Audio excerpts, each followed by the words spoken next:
Welcome to Simply Stamping for You November card class. Today we're going to be working on a silver Serene snowflake card that's really beautiful and very simple. So the first thing I want to do is take my elegant eggplant cardstock, crease that in half, and today what we're going to be doing is we're going to be embossing a silver image on the top of the brushed silver cardstock, which is really pretty to use for a winter or a holiday card. So what I'm going to do is I'm going to set my base off to the side, and I'm going to be using Versamark ink because it's really helpful when you want to emboss or do a tone-on-tone color. So we're going to be using our Versamark ink. And I am using the Serene Snowflakes set, which is out of the current mini catalog. And I'll be using quite a few of them. There's 3 really beautiful bigger snowflakes and then one that has many little. So I'm going to actually do my largest image first. And Versamark's pretty sticky, but I just want to make sure that I'm getting my whole image covered because I don't want anything to not be embossed. And I can kind of put this wherever I want, and I sort of want it to be in the lower center of my card. Now I don't need to do anything super quick, but I do have to be slightly speedy about my actions here. I'm going to take another one of the snowflakes and stamp that up in the Versamark ink as well. And I'm going to make this one kind of sit off to the side a little bit.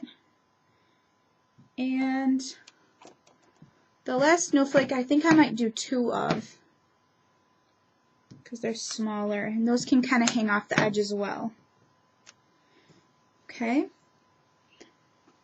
I like to keep myself little plastic containers so that I can use them and reuse them for embossing powder, so I don't have to worry about getting all of my embossing powder back into the container.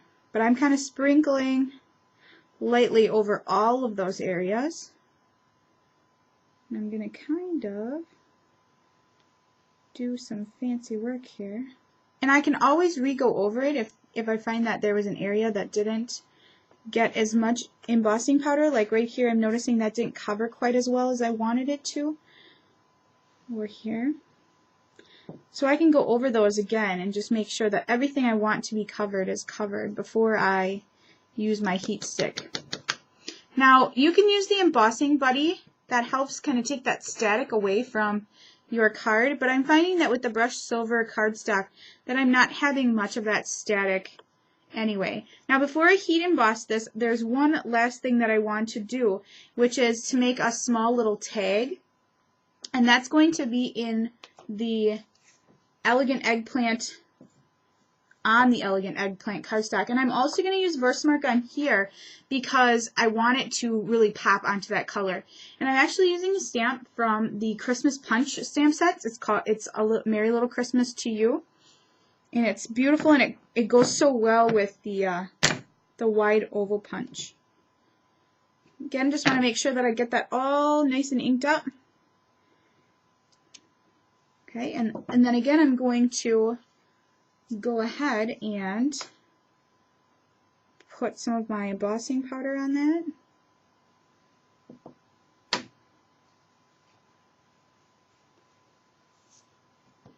That way I don't have to start up my heat gun more than once. I can do all of my embossing all at one time.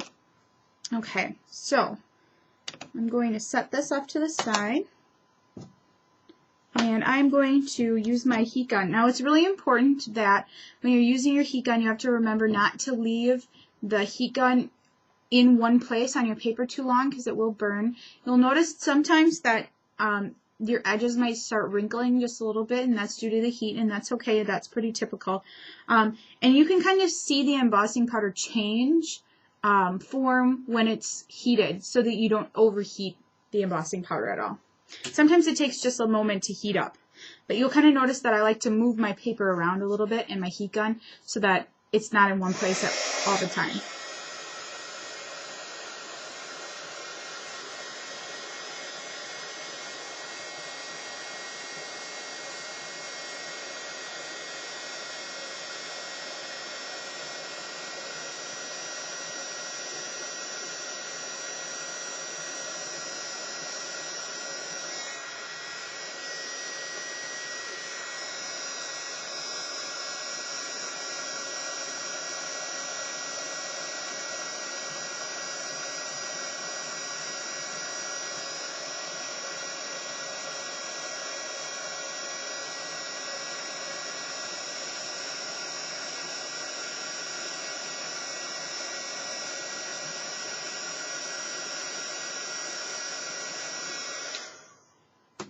you'll see that was pretty fast in order to get that. Now you can see that there's just that extra little bit to the card and also to my tag here. So what I'm going to do first is I'm going to tape down my silver piece of cardstock onto my base. And now I might just use a little bit more of my tape runner around the edges than maybe I normally would, because like I said, you know, some of that due to the heat kind of wrinkles up a little bit, and that might help it stick down just a little bit more than normal. I don't tend to use this much glue. Whoops. And I want my snowflakes to be near the bottom, but you can choose to do this however you want. And you'll see that I'm leaving just a slight border around the edge, and then you can see that beautiful eggplant color. Now what I'm going to do is I'm going to take my tag that I embossed earlier, and I'm going to be using the wide oval punch.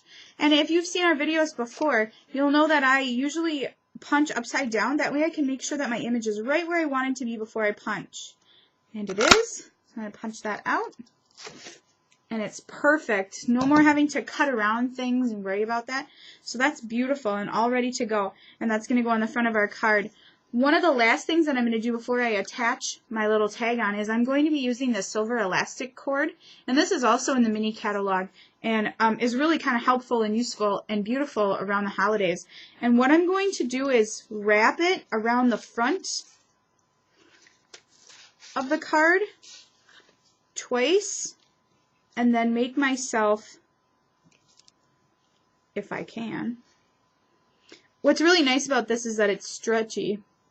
So it stretches pretty far and you don't have to worry about whether or not it works. So I made myself a knot, and you can make yourself a bow if you want to make it a little longer. My ends might not be long enough, but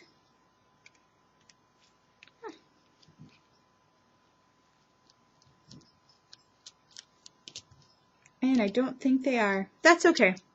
I can always use my scissors to cut off the remaining from my ribbon there, so that it makes a nice bow if you can't make, or a nice knot if you can't make a nice circle. The last thing that I have to do is to just attach my message, my sentiment, and what I'm going to do is use a dimensional or two to make that nice and pop it up on top of the card. And depending upon the sentiment that you decide to use, this would be a really nice winter card, or, you know, a holiday card, not necessarily Christmas if you don't want it to be that, or if you have an anniversary, or even a New Year's card, or, you know, just thinking about you in the new year might be kind of nice. And I'm just going to set this over the top, and it's going to overlap my big snowflake there a little bit, but it works out pretty well. So that's our silver Serene Snowflakes card.